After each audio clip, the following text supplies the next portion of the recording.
ఆంధ్ర తెలంగాణలో తక్కువ ఫీజులతో high quality results ఇస్తున్న ఏకైక సంస్థ తిరుమల్ ఐఏఎస్ ఇన్స్టిట్యూట్. సోషల్ మీడియాను ఉపయోగించుకుని పచ్చళ్ళ బిజినెస్ బానే చేస్తున్నారు.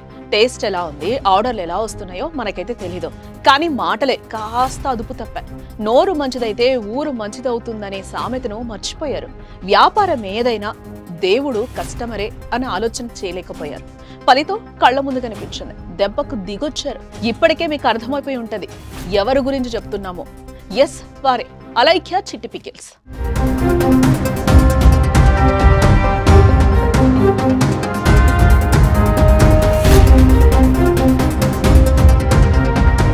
వారు ఏ సందర్భంలో భూత పురాణం చేయాల్సి వచ్చిందన్నది, ఎందుకు భూతులు తిట్టారన్నది వారి విజ్ఞతకే వదిలేసి మనం మాట్లాడటం కంటే ఆ ఇష్యూ నుంచి నేర్పిన గుణపాఠంపై మాట్లాడుకోవాలి.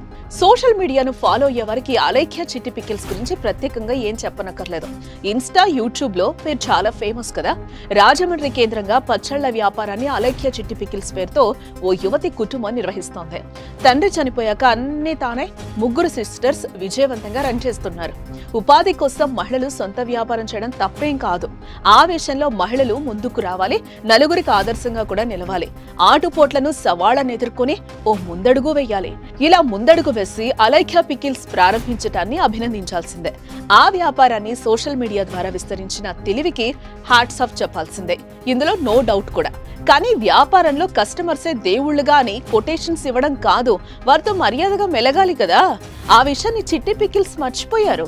కస్టమర్స్ పై భూత పురాణం అందుకున్నారు. ఏదైనా వ్యాపారం విజయవంతం కావడానికి కస్టమర్ విధేయత కీలకమైన అంశాన్ని మర్చిపోయారు. తమ బ్రాండ్ ఎదగడానికి, అమ్మకాలు పెరగడానికి, పదే పదే కొనుగోళ్లకు తిరిగి రావడానికి కస్టమర్ లాయల్టీ అనేది చాలా ముఖ్యమైన ఆలోచన లేకుండా ప్రవర్తించారు.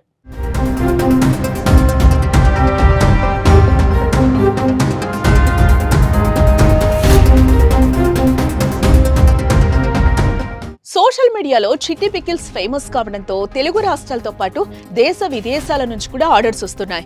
ఈ నేపథ్యంలో వారు ఓ వాట్సాప్ బిజినెస్ అకౌంట్ ద్వారా ఆర్డర్లు తీసుకుంటున్నారు. ఇటీవల ఓ కస్టమరు ఆ వాట్సాప్ అకౌంట్ లో పచ్చళ్లు మెనూ చూసి ఇంత ధరలు ఎందుకున్నాయో అంతుబట్టడం లేదని ప్రశ్నించాడు. దీంతో అటు నుంచి అభ్యంతరకరంగా బూతులు తిడుతూ ఫీమేల్ వాయిస్ తో మెసేజ్ వచ్చింది. ఆ బూతులు రాయలేనివి, చెప్పలేనివిగా ఉన్నాయంటే ఎలా తిట్టారో ఒకసారి అర్థం చేసుకోవచ్చు. వారు వాడిన భాష పరమ నీచంగా ఉంది. ఆ తిట్ల పురాణంపై సోషల్ మీడియాలో చిట్టి పికిల్స్ పై విపరీతంగా ట్రోలింగ్ జరుగుతోంది. ఈ దెబ్బకు వారు ఏకంగా దుకాణం కొన్ని రోజులు మూసుకోవాల్సిన పరిస్థితి ఏర్పడింది. ట్రోలింగ్ తీవ్రతకు వాళ్ళ ఫోన్ నెంబర్లు ఆపేశారు. అంతేకాదు ఆ వాట్సాప్ అకౌంట్ కూడా డిలీట్ చేసేశారు. ఈ దెబ్బకు వారు దిగొచ్చారు. తప్పైందని క్షమాపణలు వేడుకుంటున్నారు. నేను అలైఖ్య చిట్టిని మాట్లాడుతున్నాను. నేను తప్పు చేశాను. ఎవరినైతే ఇప్పటి వరకు నేను తిట్టానో వాళ్ళందరినీ సారీ అడుగుతున్నాను. నేటి కాలంలో ఆడపిల్లలు గంభీరంగా ఉండాలి. అవమానించినా, అసభ్యకరంగా మాట్లాడినా వారికి సమాధానం ఇవ్వాలి. దాంట్లో ఎటువంటి తప్పు లేదు, డౌట్ లేదు. అది తప్పని కూడా ఎవరు అనరు. కానీ మన నాలుక అదుపులో లేకపోతే కష్టాలు తప్పో. అందులో నోటి నుంచి వచ్చే ప్రతి మాట ఆచితూచి ఆడాలి. మన మాట తీరులోనే మనలో ఉండే సభ్యత, సంస్కారం బయటపడతాయి.